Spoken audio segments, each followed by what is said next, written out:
mindset, that belief that we are need to be invincible, not show emotions and not do certain things, right? And so what ends up happening with stigma is that we believe it's a weakness. And so again, we're trained, right? I ain't showing nobody my weakness, right? Just even right now, what happened between me and my guy right here? I said 49ers, he jumped on and said Giants, right?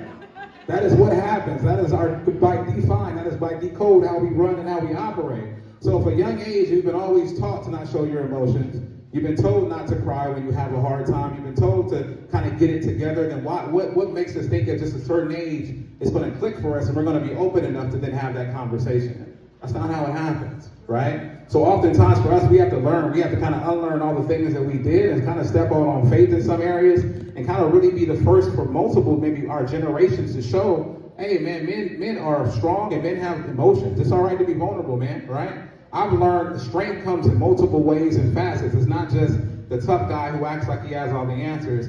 It's also the guy in the back of the room crying when he's having a response to talking about things we're talking about now, right? So trauma impacts all of us. It's like you think about the military people who go and face war and they come back and they have these things that re-trigger them. As men, we have those same aspects, right? In order to show it, as Tamika was talking, we just need a place where we can be safe. We can have that response. We need a place we can go home. I can tell you my place in my household. Man, the first time I cried in front of my wife, Lord, give me strength, right? It was difficult for me, man. It was really difficult for me, right? My mom had passed away. I think we were watching some episode. Don't knock me on this. It was Grey's Anatomy, I'm gonna be honest. We were watching Grey's Anatomy, and I heard the theme music of a patient that had passed away, and it just triggered me, man, right? So I'm trying to keep it together, and you know, it happens this way, but my wife was like, are you okay? I would have been fine if she didn't ask nothing, right? I'd have been perfectly okay if she didn't ask nothing, but she was like, are you okay? And that response, man, right? I just lost it. And I lost it in a way that my wife was there to be able to console me and say, man, you don't have to do all this. You don't have to do this by yourself. You have people here that care about you. You have people here that want to help you. And so again, it's us learning these bad habits that we were taught as children. And now we can kind of change those narratives, right?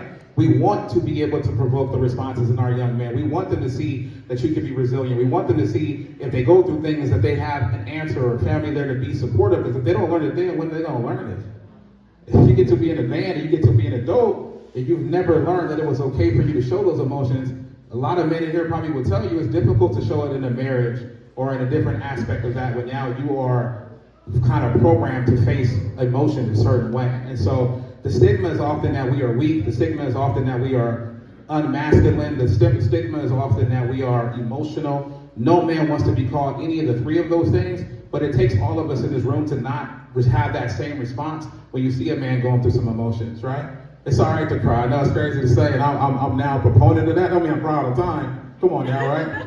Come on, man. Give me some credit here, right? But there are times where I like anybody else, man, are at the end of my situation, man. And I just don't know how to handle it any other way than to be able to let some tears drop. And I've learned that's not the end of the world if that happens. And so my hope again is that we have those conversations. We really start to kind of take away the pain of having someone be in that mental health crisis. We don't want them to feel like they're by themselves or on their own, and that's a great way to get that conversation started.